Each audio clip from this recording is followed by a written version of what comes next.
ಈ ಕಾರ್ಯಕ್ರಮದ ಪ್ರಾಯೋಜಕರು ಜೈನ್ ಇರಿಗೇಷನ್ ಸಿಸ್ಟಮ್ಸ್ ಲಿಮಿಟೆಡ್, ಜಾಗತಿಕ ತುಂತುರು ಮತ್ತು ಹನಿ ನೀರಾವರಿ ಉಪಕರಣಗಳ ಉತ್ಪಾದಕರು, ಬೇಸಾಯ ತಂತ್ರಜ್ಞಾನ ನಿರೂಪಕರು ಹಾಗೂ ರೋಗರಹಿತ ಟಿಶ್ಯೂ ಕಲ್ಚರ್ ಗಿಡಗಳು. ಕ್ಯಾಡ್ಬರೀಸ್, ಕೋಕೋ ಬೆಳೆಸಿ ಅಧಿಕ ಆದಾಯ ಗಳಿಸಿ. ವೀಕ್ಷಕರೇ ನಮಸ್ಕಾರ. ಇವತ್ತು ನಾವು ಹಲಸಿನ ಮೇಲೆ ಕಾರ್ಯಕ್ರಮವನ್ನು ಮಾಡಬೇಕು ಅಂತ ಶಿವಮೊಗ್ಗ ಜಿಲ್ಲೆಯ ಸಾಗರ ತಾಲೂಕಿನ ಬೇಳೂರು ಗ್ರಾಮದ ಶ್ರೀ ನರೇಂದ್ರ ಇವರ ತೋಟಕ್ಕೆ ಬಂದಿದ್ದೇವೆ.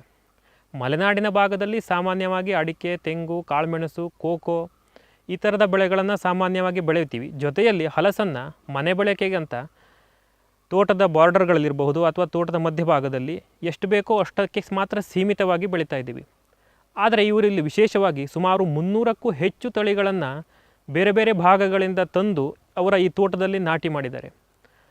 ಅವರಿಗೆ ಈ ಹಲಸಿನ ಕೃಷಿಯಲ್ಲಿ ಯಾಕೆ ಇಷ್ಟೊಂದು ಆಸಕ್ತಿ ಹಾಗೂ ಹಲಸಿನ ಕೃಷಿಯ ಕುರಿತಾದಂತಹ ಅನುಭವವನ್ನು ಶ್ರೀ ನರೇಂದ್ರ ಇವರನ್ನು ಮಾತಾಡಿಸಿ ಇವತ್ತಿನ ಸಂಚಿಕೆಯಲ್ಲಿ ತಿಳಿಯೋಣ.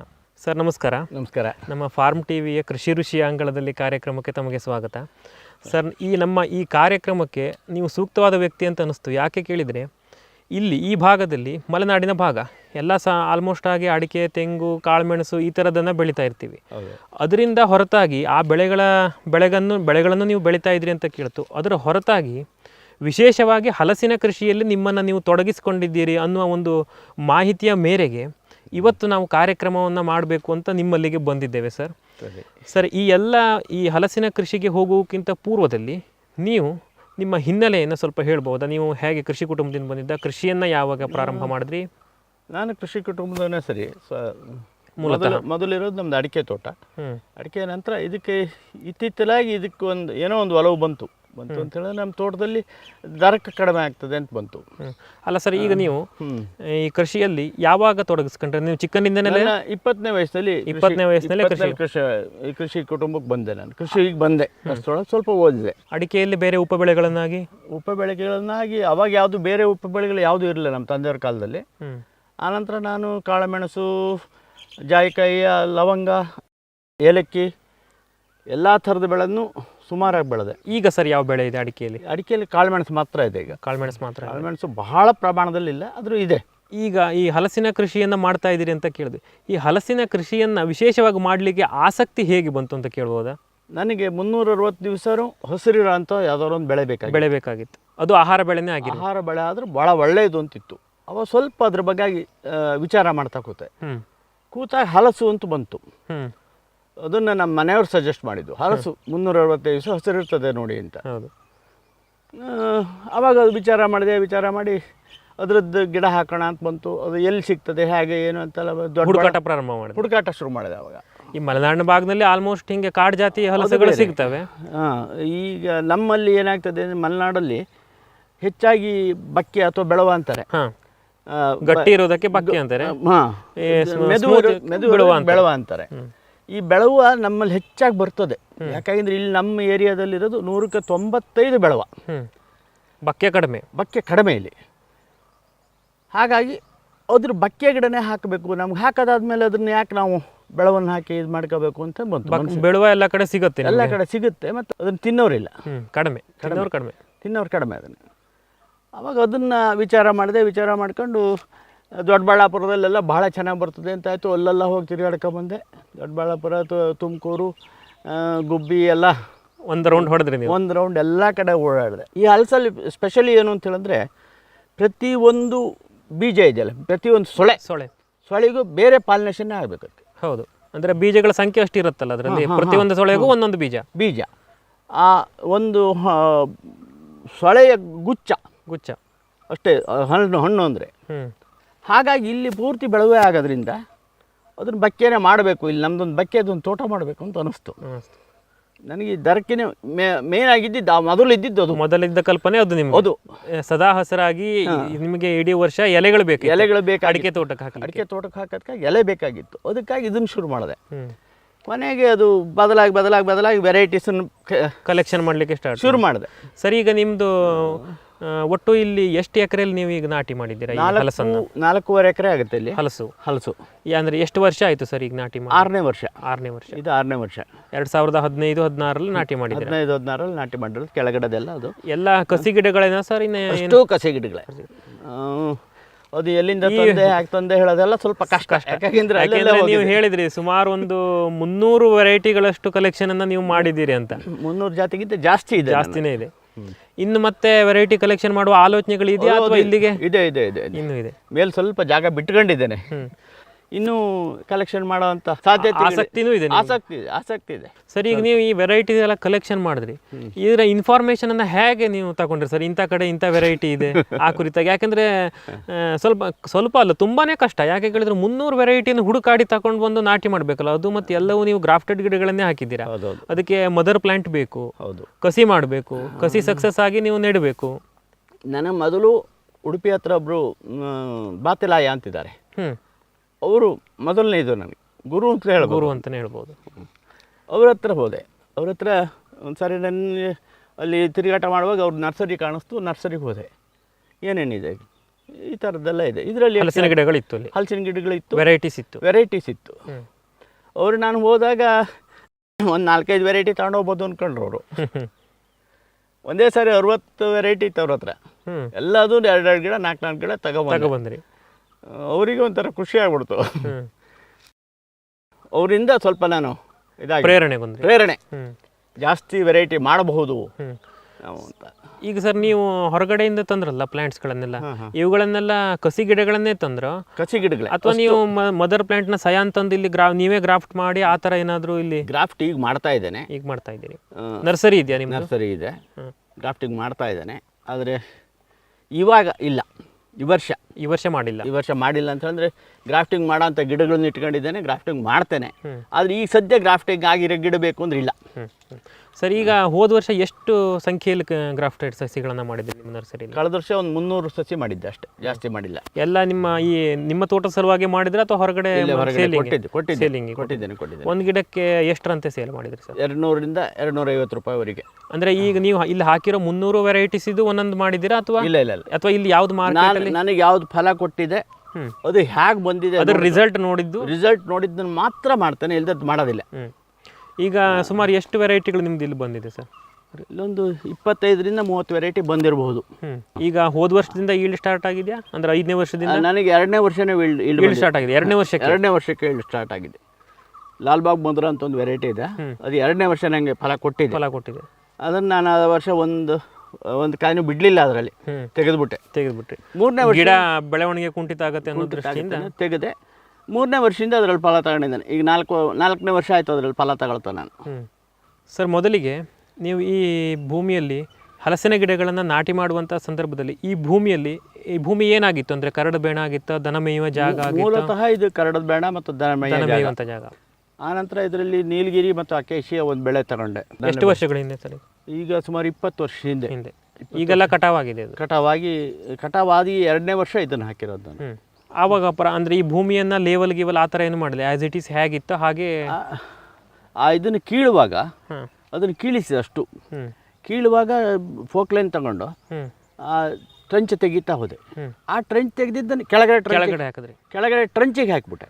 ಆವಾಗ ಇಲ್ಲಿ ಕೆಳಗಡೆ ತಗ್ಗಿರೋ ಭೂಮಿ ಎತ್ತರ ಆಗ್ತಾ ಬಂತು. ಇದು ಸ್ವಲ್ಪ ಲೆವೆಲ್ ಅಷ್ಟೇ, ಸ್ವಲ್ಪ ಲೆವೆಲ್, ತಗ್ಗ ಇರೋದು ಎತ್ತರ ಆಗ್ತಾ ಬಂತು, ಮೇಲ್ಗಡೆ ಸ್ವಲ್ಪ ತಗ್ತಾ ಬಂತು ಅಷ್ಟೇ. ಆ ಲೆಕ್ಕಾಚಾರಕ್ಕಾಗಿ ಆ ಕೆಳಗಡೆ ಟ್ರಂಚಿಗೆ ಹಾಕ್ತಾ ಬಂದ್ಬಿಟ್ಟೆ. ಸರಿ, ಈಗ ನಾಟಿ ಮಾಡುವಾಗ ನೀವು ಈ ಹಲಸಿನ ಗಿಡಕ್ಕೆ, ಗ್ರಾಫ್ಟೆಡ್ ಗಿಡಕ್ಕೆ ಎಷ್ಟೆಷ್ಟು ಅಂತರವನ್ನು ಕೊಟ್ರಿ? ಒಂದು ಗಿಡದಿಂದ ಒಂದು ಗಿಡಕ್ಕೆ 15 ಅಡಿ ಕೊಟ್ಟೆ. ಇದು ಜಾಸ್ತಿ ಬೇಕಾಗಿತ್ತು, ಇನ್ನೂ ಜಾಸ್ತಿ ಬೇಕಾಗಿತ್ತು. ಆದ್ರೆ ನಾನು ಬಹಳ ಜಾತಿಯನ್ನು ಮಾಡೋ ಒಂದು ಆಲೋಚನೆ ಬರೋದಲ್ಲೇ ಶುರುವಾಗಿದ್ದರಿಂದ ಸ್ವಲ್ಪ ಅಂತರ ಕಡಿಮೆ ಮಾಡಿದೆ. ಮತ್ತೆ ಭಾಳ ಮೇಲೆ ಹೋಗಕ್ಕೆ ಬಿಡಬಾರ್ದು ಅನ್ನೋ ಒಂದು ಆಲೋಚನೆ ಇದೆ. ಒಂದು 15 ಅಡಿಗಿಂತ ಮೇಲೆ ಹೋದರೆ ನನಗೆ ಅದರದ್ದು ಫಲ ತೆಗೆಯೋದು ಮಾಡೋದು ಎಲ್ಲದೂ ಕಷ್ಟ ಆಗ್ತದೆ. ಗಿಡಕ್ಕೆ ಹೈಟ್ 15 ಅಡಿ ಅಂತ ಲೆಕ್ಕ ಹಾಕಿದೆ. ಕೈಯಿಂದನೇ ಕೊಯ್ಯುವ ಸ್ಥಿತಿಯಲ್ಲಿ? ಹೌದು, ಕೈಯಿಂದ ಕೊಯ್ಯುವಂಥ ಸ್ಥಿತಿಯಲ್ಲಿ ಇರಬೇಕು. ಅದು ಮೇಲಿಂದ ನಮ್ಗೆ ಅದನ್ನು ಬೇರೆ ಜನನ್ನ ನಾವು ಅವಲಂಬಿಸಿರಬಾರ್ದು. ಈಗಿನ ಕಾಲದಲ್ಲಿ ಲೇಬರ್ ಪ್ರಾಬ್ಲಮ್ ತುಂಬ ಭಾಳ ಇದೆ. ಬೇರೆ ಥರದ ಹಲಸಿದೆ ನನ್ನ ಹತ್ರ. ಒಂದು ರುದ್ರಾಕ್ಷಿ ಅಂತ ಹೇಳ್ತಾರೆ. ರುದ್ರಾಕ್ಷಿಯಲ್ಲಿ ವೈಟು, ರೆಡ್ಡು, ಯೆಲ್ಲೋ 3 ಕಲರ್. ಇದರಲ್ಲೂ ಅಷ್ಟೇ, ಮಾಮೂಲಿ ಇದರಲ್ಲೂ 4 ಕಲರ್ ಇದೆ.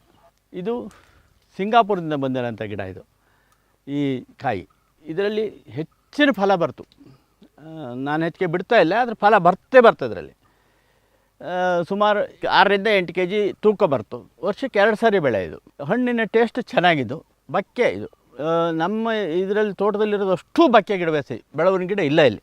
ಇದು ರುದ್ರಾಕ್ಷಿ ಹಲಸು, ಇದು ಹೊಸನಗರದ್ದು. ಹೊಸನಗರದಲ್ಲಿ ಒಂದು ರೆಡ್, ಇದು ಭಾಳ ಒಳ್ಳೆ ವೆರೈಟಿ, ಭಾಳ ಒಳ್ಳೆಯದು ಇದು. ಇದರಲ್ಲಿ ಫಲನೂ ಭಾಳ ಬರ್ತು, ಮತ್ತು ಒಂದು ಸಂಸಾರಕ್ಕೆ, ಈಗಿನ ಸಂಸಾರಕ್ಕೆ ಯೋಗ್ಯವಾದಂಥ ವೆರೈಟಿ ಇಂಥದ್ದು. ಈ ರುದ್ರಾಕ್ಷಿ ಅನ್ನೋದೇ ಹಾಗೆ ಭಾಳ ದೊಡ್ಡ ಆಗೋದಿಲ್ಲ, ಹೆಚ್ಚು ಅಂದರೆ 4-5 kg ಅಥವಾ 6 kg ಬಂದರೆ ದೊಡ್ಡದು, ಭಾಳ ದೊಡ್ಡದಾದ್ರೆ 6 kg ಬರ್ತದೆ ಅಷ್ಟೇ. ಇದು ಭದ್ರಾವತಿ ರೆಡ್ ಅಂತ ಹೆಸರು. ಭದ್ರಾವತಿಲಿ ಒಳ್ಳೆ ಫಸಲು ಬಂದಿದ್ದು ನೋಡಿದ್ದೇನೆ, ತಿಂದು ನೋಡಿದ್ದೇನೆ, ಚೆನ್ನಾಗಿದೆ. ಇಲ್ಲಿ ಹೇಗೆ ಬರ್ತದೆ ನೋಡ್ಬೇಕಿನ್ನು.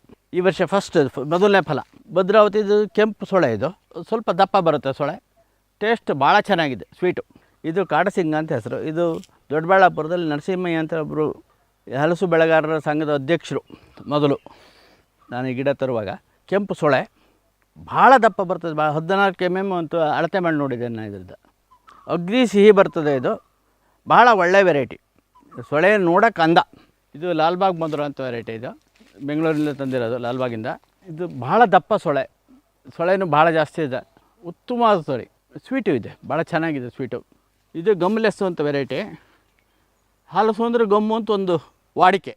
ಇದರಲ್ಲಿ ಮೇಣ ಇಲ್ಲದೇ ಇರೋ ಅಂಥದ್ದು, ಸೊಳೆ ಚೆನ್ನಾಗಿದೆ, ತಿನ್ನೋಕ್ಕೆ ಭಾಳ ಸಿಹಿ ಇದೆ. ಭಾಳ ಸಿಹಿ ಅಂದರೆ ಭಾಳ ಸಿಹಿ. ಅದು ಸೊಳೆ ಮತ್ತು ಗಟ್ಟಿ ಇರ್ತದೆ. ಹಣ್ಣಾದ ಮೇಲೆ ಒಂದು 8 ದಿವಸ ಅಂತೂ ಇಡ್ಬೋದು ಇದನ್ನು. ಇದು ಬೆಳವಾಗಿ ಅಂತ ಒಂದು ವೆರೈಟಿ. ಇದು ಸೊಳೆ ಬಹಳ ದಪ್ಪ ಇದೆ, ಸೊಳೆನೂ ತುಂಬ ಬರ್ತದೆ. ಇದು ಅರಿಶಿನ ಕಲರು, ಸ್ವಾದ ಭಾಳ ಒಳ್ಳೆಯದಿದೆ. ಇದರಲ್ಲಿ ಒಂದು 8 10 kg ಬರುತ್ತೆ ತೂಕ. ವರ್ಷಕ್ಕೆ ಒಂದೇ ಸಾರಿ ಬೆಳೆಯೋದು. ಇದು ತರಕಾರಿ ಹಲಸು ಅಂತ ಒಂದು ವೆರೈಟಿ. ಇದು ತೊಟ್ಟಿನ ಬುಡದಿಂದ ಶುರು ಮಾಡಿ, ತೊಟ್ಟಿನಿಂದ ಎಲ್ಲಿ ನಾವು ಕಟ್ ಮಾಡ್ತೇವೆ ಅಲ್ಲಿಂದ ಶುರು ಮಾಡಿ ತುದಿವರೆಗೆ ಅಷ್ಟು ಬೇಯ್ತದೆ, ಚೆನ್ನಾಗಿ ಬೇಯ್ತದೆ. ಹೇಗೆ ಬೇಯ್ತದೆಯಪ್ಪ ಅಂತ ಹೇಳಿದ್ರೆ, ಸಾಮಾನ್ಯವಾಗಿ ಹಲಸು ತಿಂದೆ ಅಂತ ಅನ್ಸೋದಿಲ್ಲ, ಹಲಸು ತಿಂತಾ ಇದ್ದೇನೆ ಅಂತ ನಾನು ಅನ್ಸೋದಿಲ್ಲ. ಆಲೂಗೆಡ್ಡೆ ಅಷ್ಟು ಚೆನ್ನಾಗಿ ಬೇಯ್ತದೆ. ಒಳಗಡೆ ಮೂಗು ಅಂತ ಬರ್ತದೆ ಒಂದು, ಅದು ತೊಟ್ಟು. ಇದರಲ್ಲಿ ವೇಸ್ಟ್ ಆಗೋದು ಅಂತೇಳಿ ಮೇಲ್ಗಡೆ ಸಿಪ್ಪೆ ಒಂದು ವೇಸ್ಟು, ಸಿಪ್ಪೆ ಒಂದು ತೆಗೆದು ಮಧ್ಯೆ ಒಂದೊಂದು ಸೊಳೆ ಇರ್ತದೆ, ಭಾಳ ಸೊಳೆ ಕಡಿಮೆ.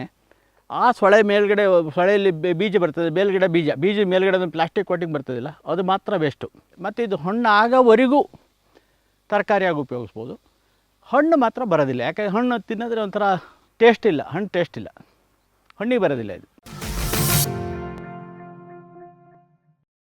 ವಿಶ್ವದಾದ್ಯಂತ ಪೇಟೆಂಟ್ ಪಡೆದ ನ್ಯಾನೋ ತಂತ್ರಜ್ಞಾನದಲ್ಲಿ ತಯಾರಾದ ನೂವಾಲ್ಗಿ ದ್ರಾವಣ. ನೂವಾಲ್ಗಿ ಉಪಯೋಗಿಸಿದ ಮೇಲೆ ತುಂಬ ಇಳುವರಿನೂ ಬಂದಿದೆ. ಕಾಳು ಮೆಣಸಿಗಂತೂ ಭಾಳ ಚೆನ್ನಾಗಿ ಬರುತ್ತೆ, ರೇಷ್ಮೆ ಎಲೆನೂ ಚೆನ್ನಾಗಿ ಬರ್ತದೆ, ಗಿಡಗಳು ತುಂಬ ಚೆನ್ನಾಗಿ ಬೆಳವಣಿಗೆ ಆಯಿತು. ಯಾವುದೇ ರಾಸಾಯನಿಕ ಅಥವಾ ವಿಶೇಷ ಗೊಬ್ಬರಗಳ ಗೊಡವೆ ಇಲ್ಲದೆ ಎಲ್ಲ ಬೆಳೆಗಳಲ್ಲಿ ಉತ್ತಮ ಗುಣಮಟ್ಟದ ಅಧಿಕ ಫಸಲನ್ನು ಪಡೆಯಿರಿ. ಯಾವಾಗಲೂ ನನ್ನ ಇರೋವರೆಗೂ ನೂವಾಲ್ಗಿ ಅಂತ ಬಿಟ್ಟು ಬಾಳಲ್ಲ ಅಂತ ಒಂದು ಭರವಸೆ ಕೊಡ್ತೀನಿ. ವೆಟ್ ಗಿಡಮೂಲಿಕಾ ಉತ್ಪನ್ನಗಳು. ಮೇಷ ಟಾನಿಕ್, ಕುರಿ ಮತ್ತು ಆಡುಗಳ ಒತ್ತಡ, ರೋಗ, ಕ್ರಿಮಿ ನಿವಾರಕ, ಹೆಚ್ಚಿನ ಬೆಳವಣಿಗೆ. ಕುಕ್ಕುಟ ಟಾನಿಕ್, ಕಡಿಮೆ ಆಹಾರ, ಉತ್ತಮ ಆರೋಗ್ಯ, ಕೋಳಿಗಳ ಅಧಿಕ ಬೆಳವಣಿಗೆ. ಕೆಚ್ಚಲು ಕೇರ್, ಕೆಚ್ಚಲು ಬಾವು ಬರದಂತೆ ತಡೆಯಲು, ಬಂದರೆ ಬಾವು ನೋವು ಶಮನಕ್ಕೆ.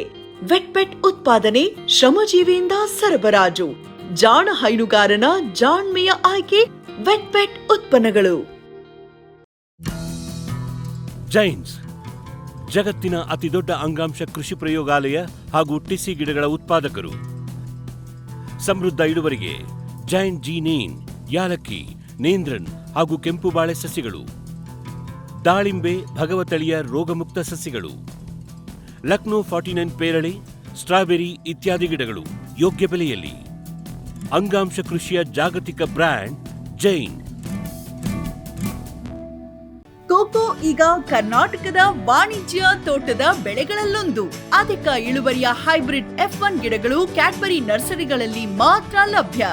ಗಿಡ ಬೇಕಾದವರು ಕ್ಯಾಡ್ಬರಿ ಅಧಿಕಾರಿಗಳನ್ನು ಸಂಪರ್ಕಿಸಿ.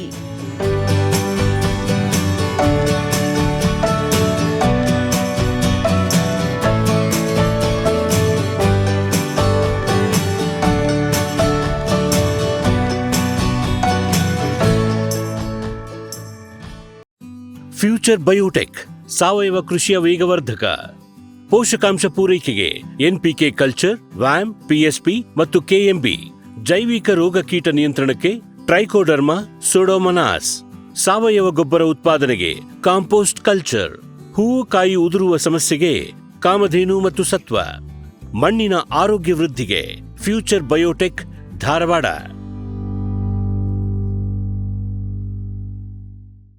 ಭೂಮಿದೀಪ ಸಾರಜನಕ ರಂಜಕ ಒದಗಿಸುವ ಸೂಕ್ಷ್ಮಾಣುಜೀವಿ ಮಿಶ್ರಿತ ಸಮೃದ್ಧ ಸಾವಯವ ಎರೆಗೊಬ್ಬರ. ಕಾಳು ಮೆಣಸಿಗೆ ಟ್ರೈಕೋಡರ್ಮಾ ಸಂವರ್ಧಿತ ವಿಶೇಷ ಎರೆಗೊಬ್ಬರ. ಕುದುರೆ, ಹೇಸರಗತ್ತೆ, ಲದ್ದಿಯ ಅಧಿಕ ಪೌಷ್ಟಿಕಾಂಶದ ಅಶ್ವಸಾರ ಎರೆಗೊಬ್ಬರ. ಎನ್ಪಿಕೆ, ಲಘು ಮತ್ತು ಸೂಕ್ಷ್ಮ ಪೋಷಕಾಂಶಗಳು, ಸಸ್ಯ ಪ್ರಚೋದಕಗಳು ಹಾಗೂ ಹಾರ್ಮೋನುಗಳ ಆಗರ ಭೂಮಿದೀಪ ಎರೆಗೊಬ್ಬರ. ಜೈನ್ ಇರಿಗೇಷನ್ ಸಿಸ್ಟಮ್ಸ್ ಲಿಮಿಟೆಡ್ ಭಾರತದ ಹನಿ ನೀರಾವರಿ ತಂತ್ರಜ್ಞಾನದ ಪ್ರಥಮ ಪ್ರವರ್ತಕ. ಜಗತ್ತಿನ ಅತಿ ದೊಡ್ಡ ಸ್ಪ್ರಿಂಕ್ಲರ್ಸ್ ಉತ್ಪಾದಕ ಕಂಪನಿ. ಸಂರಕ್ಷಿತ ಕೃಷಿಯಲ್ಲಿ ಹಸಿರು ಮನೆಗಾಗಿ ಮಿಸ್ಟರ್, ಫಾಗರ್, ಫ್ಯಾನ್ ಮತ್ತು ಪ್ಯಾಡ್ ಹಾಗೂ ನೆರಳು ಮನೆ. ಸ್ವಯಂ ಚಾಲಿತ ನೀರಾವರಿ ವ್ಯವಸ್ಥೆ ಮತ್ತು ರಸಾವರಿ ತಂತ್ರಜ್ಞಾನ. ಕೃಷಿಯಲ್ಲಿ ನೀರಿನ ಸಮರ್ಪಕ ಬಳಕೆ ಹಾಗೂ ಉಳಿತಾಯಕ್ಕೆ ಮತ್ತೊಂದು ಹೆಸರು Jain. Next gen life areca boiler dryer. ಅಡಿಕೆ ಬೇಯಿಸಲು ನೀರು, ಕಟ್ಟಿಗೆ, ಅಡಿಕೆ ಹಾಲಿನ ಅವಶ್ಯಕತೆ ಇಲ್ಲ. ಬೆಂದು 60% ಒಣಗಲು ಕೇವಲ 3-4 ಗಂಟೆ, ನಂತರ 2-3 ಬಿಸಿಲು. ಬಣ್ಣ, ಗುಣಮಟ್ಟದಲ್ಲಿ ಬದಲಾವಣೆ ಇಲ್ಲ. 3% ಹೆಚ್ಚಿನ ತೂಕ. ಗಂಟೆಗೆ ಸರಾಸರಿ 3 ಯೂನಿಟ್ ವಿದ್ಯುತ್. 100, 200, 500 ಮತ್ತು 1000 ಕಿಲೋಗ್ರಾಂ ಮಾದರಿಗಳು. ಇದೇ ತಂತ್ರಜ್ಞಾನದ ಯೂನಿವರ್ಸಲ್ ಡ್ರೈಯರ್ ಕೂಡ ಲಭ್ಯ. ಪೇಟೆಂಟ್ ಪಡೆದ ತಂತ್ರಜ್ಞಾನ next gen life. Green plast ISI ಪ್ರಮಾಣೀಕೃತ ಪರಿಶುದ್ಧ HDPE ಜಿಯೋ ಮೆಂಬ್ರೇನ್ ಪಾಂಡ್ ಲೈನರ್ಗಳು. ಕೃಷಿ ಹೊಂಡ, ಕೆರೆ, ಕಾಲುವೆ, ಮೀನುಕೊಳ, ಸ್ಪಿರುಲಿನಾ ಹೊಂಡಗಳಿಗೆ ಬೇಕಾದ ಆಕಾರ ಮತ್ತು ವಿಸ್ತೀರ್ಣಗಳಲ್ಲಿ ಸರ್ಕಾರದ ಸಬ್ಸಿಡಿ ಯೋಜನೆಯಡಿ ಲಭ್ಯ. 100% ಪುನರ್ಬಳಕೆ, ಯುವಿ ಮತ್ತು ಒಡಕು ನಿರೋಧಕ, ಪಕ್ಕಾ ಜೋಡಣೆ, 5 ವರ್ಷಗಳ ಲಿಖಿತ ವಾರಂಟಿ. ಗ್ರೀನ್ ಪ್ಲಾಸ್ಟ್. ವೆಟ್ ಗಿಡಮೂಲಿಕಾ ಉತ್ಪನ್ನಗಳು. ಬೋವಿಟೋನ್ ವೆಟ್ 33 ಗಿಡಮೂಲಿಕೆಗಳ ಜಾನುವಾರು ಆರೋಗ್ಯವರ್ಧಕ ಟಾನಿಕ್. ದೂದ್ ಪ್ಲಸ್ ಅಧಿಕ ಹಾಲು, ಡಿಗ್ರಿ ಮತ್ತು ಫ್ಯಾಟ್, ರಾಸು ಸುಲಭವಾಗಿ ಹಾಲಿಳಿಸುತ್ತದೆ. ಫಾಸ್ಟ್ ಪ್ಲಸ್ ಗರಿಷ್ಠ ರಂಜಕ, ಕ್ಯಾಲ್ಸಿಯಂ, ಜೀವಸತ್ವಗಳು, ಖನಿಜಗಳು, ಪ್ರೋಬಯೋಟಿಕ್ಸ್ ಇತ್ಯಾದಿ. ಹಸು, ಎತ್ತು, ಎಮ್ಮೆ, ಕೋಣ, ಹಂದಿ, ಕುರಿ, ಆಡು, ಕೋಳಿಗಳಿಗೆ ವೆಟ್ ಪೆಟ್ ಫಾರ್ಮುಲೇಷನ್ಸ್ ಉತ್ಪಾದನೆ. ಶ್ರಮಜೀವಿಯಿಂದ ಸರಬರಾಜು. ಜಾಣ ಹೈನುಗಾರನ ಜಾಣ್ಮೆಯ ಆಯ್ಕೆ ವೆಟ್ ಪೆಟ್ ಉತ್ಪನ್ನಗಳು.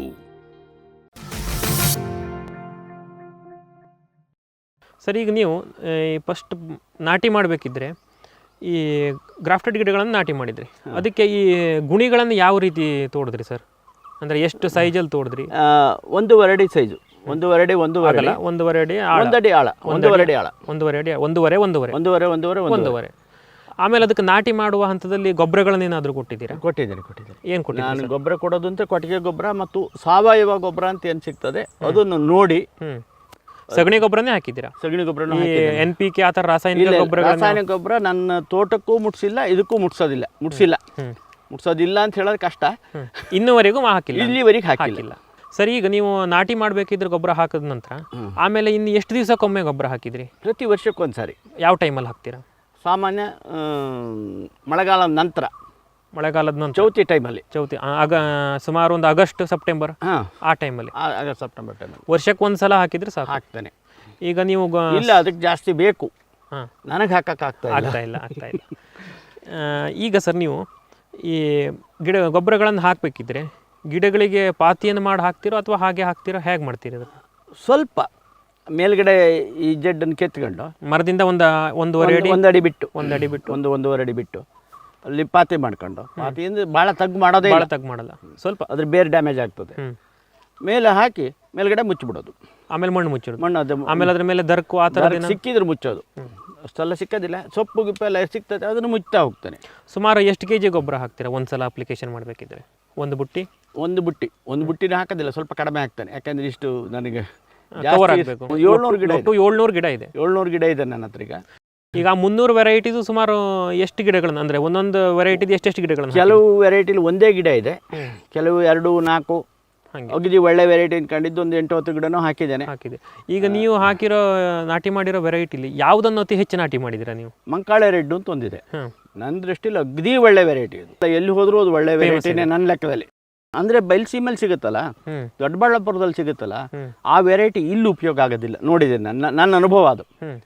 ಕೆಲವು ಕಲರ್ ಬರೋದಿಲ್ಲ, ಸ್ವೀಟ್ ಬರೋದಿಲ್ಲ, ಅಲ್ಲಿ ಸ್ವೀಟ್ ಇಲ್ಲಿ ಬರೋದಿಲ್ಲ. ಬಹುಶಃ ಅದರಲ್ಲಿ ಹವಾಗುಣ ಅಥವಾ ಮಣ್ಣಿನ ಗುಣದ ಮೇಲೂ ಹೋಗುತ್ತೆ. ಹವಾಗುಣ. ಇದು ಹಲಸಿನಲ್ಲಿ ಹೂವಿನಲ್ಲಿ 2 ವಿಧ, ಒಂದು ಹೆಣ್ಣು ಹೂವು, ಒಂದು ಗಂಡು ಹೂವು. ಇದು ಈಗ ಎದುರುಗಡೆ ಕಾಣಿಸ್ತಾ ಇದೆಯಲ್ಲ, ಇದು ಹೆಣ್ಣು ಹೂವು.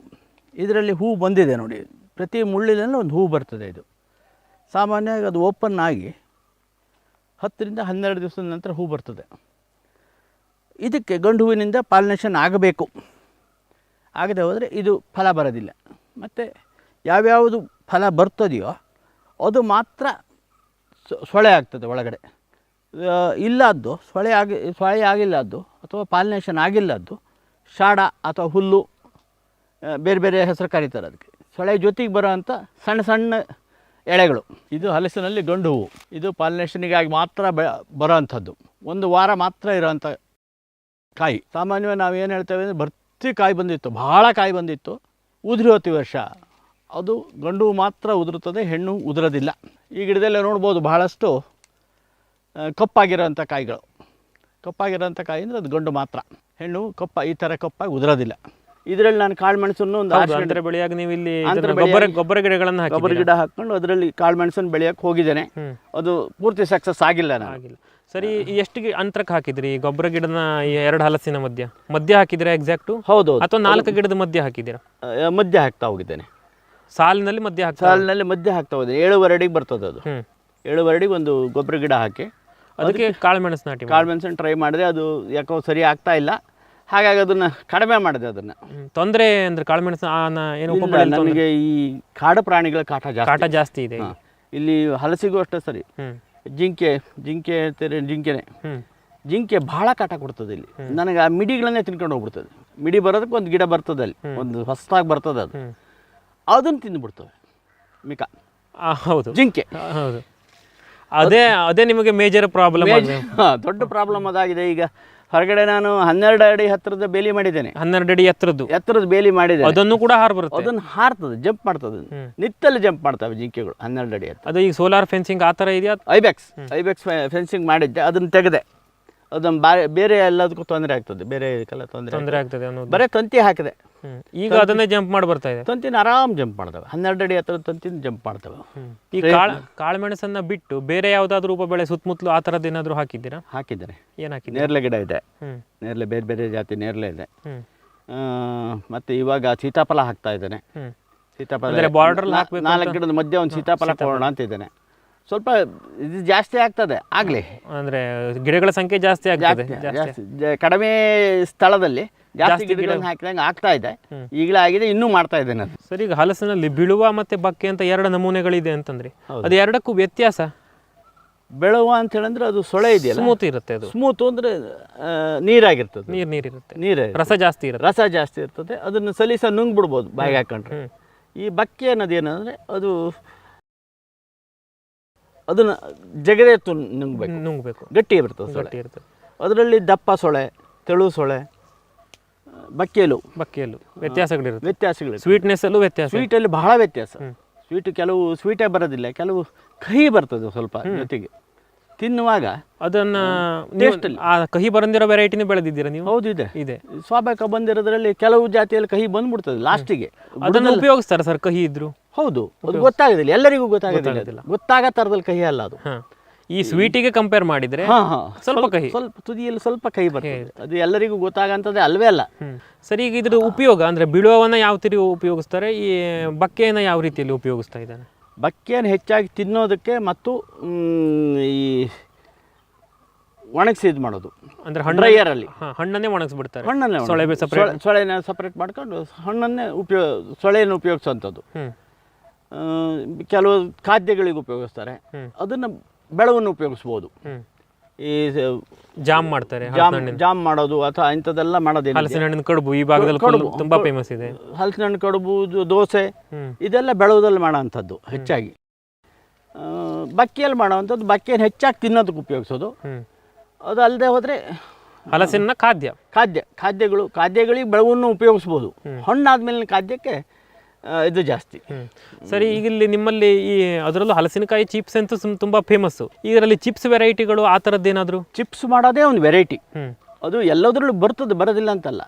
ಆ ವೆರೈಟಿ ಇದೆಯಲ್ಲ, ಚಿಪ್ಸ್ ಮಾಡೋ ಅಂಥ ವೆರೈಟಿ ಇದೆಯಲ್ಲ, ಅದರ ಟೇಸ್ಟೇ ಬೇರೆ. ಅದ್ರ ಟೇಸ್ಟ್ ಬೇರೆ, ಅದರ ಸ್ಮೂತ್ನೆಸ್ ಬೇರೆ, ಕ್ರಿಸ್ಪ್ ಬೇರೆ. ಕ್ರಿಸ್ಪಿ ಹೇಳ್ತಿರಲ್ಲ ಅದು ಬೇರೆ. ಎಲ್ಲ ಥರದಲ್ಲೂ ಬೇರೆ ಬೇರೆನೇ ಅದು. ಬಕ್ಕಿಯಲ್ಲಿ ರುದ್ರಾಕ್ಷಿ ಅಂತ ಒಂದು ಬರ್ತದೆ, ಅದು ರೌಂಡ ಬರುತ್ತೆ, ಸಣ್ಣ ಬರುತ್ತೆ, ಚಿಕ್ಕದಾಗಿರುತ್ತೆ. ಅದು ಸಂಸಾರಕ್ಕೆ ಸರಿಯಾಗಿರೋಂಥದ್ದು. ಈ ಕೆಲವೆಲ್ಲ ಫ್ಯಾಮಿಲಿ ಹಲಸು ಅಂತಲೇ ಫ್ಯಾಮಿಲಿ ಹಲಸು ಅಂತ ಹೇಳ್ಬೋದು. ನಿಮ್ಮ ಈ ಹಲಸಿನ ಪ್ಲಾಟ್ನಲ್ಲಿ ಬೇರೆ ಯಾವುದಾದ್ರೂ ರೋಗ ಅಥವಾ ಕೀಟ ಈ ಥರದ್ದೇನಾದರೂ ಗಮನಿಸಿದ್ದೀರಾ?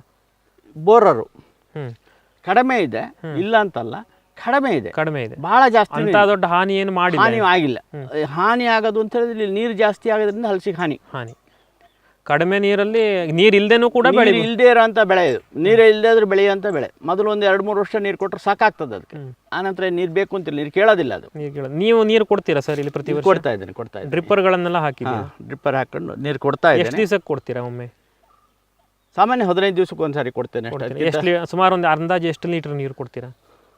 ಒಂದು 10 ಲೀಟರ್ ಅಂದಾಜು. 10 ಲೀಟರ್ 15 ದಿವಸಕ್ಕೆ ಒಂದು 10 ಲೀಟರ್ ನೀರು ಸಾಕಾಗುತ್ತೆ. ಸಾಕಾಗ್ತದೆ ಅದಕ್ಕೆ. ಈಗ ಹೇಳಬೇಕು ಅಂದರೆ ಬಯಲುನಾಡಿನಲ್ಲಿ ಹಲಸಿನ ಟೇಸ್ಟ್ ಜಾಸ್ತಿ.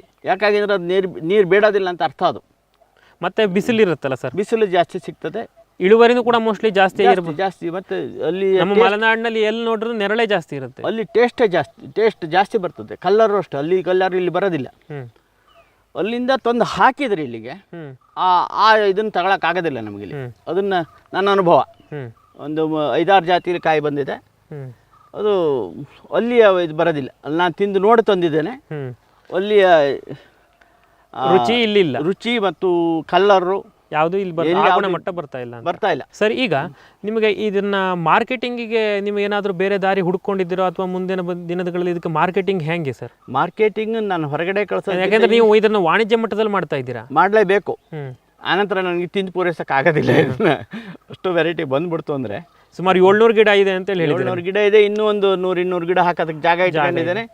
ಅದನ್ನು ಹಾಕ್ತೇನೆ. ಅದಷ್ಟು ಬಂದಾಗ ಮಾರ್ಕೆಟಿಂಗ್ ನಾನು ಇಲ್ಲೇ ಒಂದು ಯೂನಿಟ್ ಹಾಕಬೇಕು ಅಂತ ಒಂದು ಆಲೋಚನೆ ಇದೆ. ಸಂಸ್ಕರಣಾ ಘಟಕನೇ. ಈಗ ನಿಮಗೆ ಸಂಸ್ಕರಣಾ ಘಟಕಕ್ಕೆ ಸಾಕಾಗುವಷ್ಟು ಇಲ್ಲಿ ಇಳುವರಿ ಬರ್ತಾ ಇಲ್ಲ. ಈಗ ನಾನು ತಿನ್ನೋದಕ್ಕಿದೆ, ಅಥವಾ ನಮ್ಮ ಊರಿನವ್ರಿಗೆ ಕೆಲವರಿಗೆಲ್ಲ, ನಮ್ಮ ಸ್ನೇಹಿತರಿಗೆ, ಇವರಿಗೆಲ್ಲ ಕೊಡೋದಕ್ಕೆ ಅದಕ್ಕೆ ಬೇಕಾಗಷ್ಟು ಇದೆ ಅಷ್ಟೇ. ಸರಿ, ಈಗ ನೀವು ಮಾರ್ಕೆಟಿಂಗ್ ದೃಷ್ಟಿಯಲ್ಲಿ ನೋಡಿದ್ರೆ ಬಕ್ಕೆ ಯಾವ ರೇಟಿಗೆ ಕೇಳ್ತಾರೆ, ಬೆಳುವನ್ನು ತಗೊಂಡು ಹೋಗೋರೇ ಇಲ್ಲ. ಹಾಗಾದ್ರೆ ನೀವು ಇಲ್ಲಿ ಬಕ್ಕೆನೇ ಜಾಸ್ತಿ ಮಾಡಿದ್ದೀರಾ? ಬಕ್ಕೆ ಅದೊಂದು ಇದು ಉದ್ದೇಶವೇ. ಬೆಳವವನ್ನು ಯಾರೂ ತಗೊಂಡೋಗೋದಿಲ್ಲ, 10 ರೂಪಾಯಿ ಕೊಟ್ಟು ತಗೊಂಡೋಗೋದಿಲ್ಲ. ಬಕ್ಕೆನ ದುಡ್ಡು ಕೊಟ್ಟು ತಗೊಂಡೋಗೋ ಸಾಧ್ಯತೆ ಇದೆ. ಅಂದ್ರೆ ಈಗ ನೀವು ಇನ್ನೂ ಮಾರಾಟ ಮಾಡಿದ್ದಾರೆ ಮನೆ ಸಲುವಾಗಿ ಅಥವಾ ಸ್ನೇಹಿತರು, ನಿಮ್ಮ ನೆಂಟರಿಷ್ಟರು ಅವ್ರಿಗೆ ಕೇಳಿದವರಿಗೆಲ್ಲ ಕೊಡ್ತಾ ಇದ್ದೇನೆ ಅಷ್ಟೇ. ಸರಿ, ಈಗ ಒಟ್ಟಾರೆ ನಿಮ್ಮ ಒಂದು ಅನುಭವದ ಪ್ರಕಾರ ಈ ಮುಂದಿನ ದಿನಗಳಲ್ಲಿ ಇನ್ಯಾವುದೇ ರೈತರು ಇರಬಹುದು, ಹಲಸಿನ ಕೃಷಿಯನ್ನು ವಾಣಿಜ್ಯ ಮಟ್ಟದಲ್ಲಿ ಬೆಳಿಬೇಕು ಅಂತ ಯಾವುದಾದ್ರೂ ಯೋಜನೆಗಳು ರೂಪಿಸಿದ್ದಲ್ಲಿ ಅವರಿಗೆ ನಿಮ್ಮ ಕಿವಿ ಮಾತು ಏನು ಸರ್? ಖಂಡಿತ ಮಾಡಬಹುದು. ಮುಂದಿನ ದಿನದ ಭವಿಷ್ಯ ಏನು? ಭವಿಷ್ಯದಲ್ಲಿ ಹಲಸಿಗೆ ಬಹಳ ಬೇಡಿಕೆ ಇದೆ. ಅದನ್ನು ನಾವು ಪೂರೈಸಕ್ಕೆ ಖಂಡಿತ ಸಾಧ್ಯ. ಯಾಕೆಂದರೆ ಇದೊಂದು ಆಹಾರ ಬೆಳೆ ಮತ್ತು ಮೇಲಾಗಿ ಎಲ್ಲರೂ ಇಷ್ಟಪಟ್ಟು ತಿನ್ನುವಂಥ ಬೆಳೆ. ಬೇರೆ ಯಾವುದೇ ಇದನ್ನು ಅನ್ನವನ್ನು ಉಪಯೋಗಿಸೋದಂಥ ಜಾಗಿದೆ. ರೊಟ್ಟಿ ಅಥವಾ ಇದು ರಾಗಿ ಇಂಥದ್ದನ್ನು ಉಪಯೋಗ, ಎಲ್ಲ ಬೆಳೆಯನ್ನು ತಿನ್ನೋಂಥವ್ರು ಹಲಸನ್ನು ತಿಂತಾರೆ. ತಿಂದೇ ತಿಂತಾರೆ, ಇಷ್ಟಪಟ್ಟು ತಿಂತಾರೆ. ಮತ್ತು ಅದರಲ್ಲೂ ಹಲಸನ್ನು ಇಷ್ಟಪಡದೇ ಇರೋರು ಇಲ್ಲ ಅಂತ ನನ್ನ ಲೆಕ್ಕ. ಸರ್, ಇಲ್ಲಿಯವರೆಗೆ ಹಲಸಿನ ಕೃಷಿಯ ಕುರಿತಾದಂತಹ ಅನುಭವವನ್ನು ನಮ್ಮ ಫಾರ್ಮ್ ಟಿವಿಯ ಜೊತೆ ನೀವು ಅತ್ಯಂತ ವಿವರವಾಗಿ ಹಂಚಿಕೊಂಡಿದ್ದೀರಿ. ನಮ್ಮ ಫಾರ್ಮ್ ಟಿವಿಯ ವತಿಯಿಂದ ಹಾಗೂ ನಮ್ಮೆಲ್ಲ ವೀಕ್ಷಕ ಬಂಧುಗಳ ಪರವಾಗಿ ತಮಗೆ ಧನ್ಯವಾದಗಳು ಸರ್. ಧನ್ಯವಾದಗಳು. ಹಲಸಿನಲ್ಲೂ ಕೂಡ ಟ್ರೈನಿಂಗ್ ಮತ್ತು ಪ್ರೂನಿಂಗನ್ನು ಮಾಡಲೇಬೇಕು. ಪ್ರಾರಂಭದ ದಿನಗಳಲ್ಲಿ ಪ್ರೂನಿಂಗನ್ನು ಮಾಡದೇ ಹೋದಲ್ಲಿ ವಾಣಿಜ್ಯ ಇಳುವರಿಯನ್ನು ಪಡೀಲಿಕ್ಕೆ ಕಷ್ಟ ಸಾಧ್ಯ. ಇದರಲ್ಲಿ ನೀವಿಲ್ಲಿ ಗಮನಿಸಿರಬಹುದು ನಮ್ಮ ಕಾರ್ಯಕ್ರಮದಲ್ಲಿ ಕೆಲವೊಂದು ಗಿಡಗಳಿಗೆ, ಅಂದರೆ ಈಗಾಗಲೇ ಫಲ ಬಿಟ್ಟಿರುವಂತಹ ಗಿಡಗಳಲ್ಲಿ ಹೂವು ಯಾವಾಗ ಬಿಟ್ಟಿದೆ ಹಾಗೂ ಹಣ್ಣು ಅದು ಇನ್ನು ಮುಂದೆ ಯಾವಾಗ ಆಗಬಹುದು, ಹಾಗೆ ಅದಕ್ಕೆ ಟ್ಯಾಗ್ಗಳನ್ನು ಕೂಡ ಮಾಡಿದ್ದಾರೆ.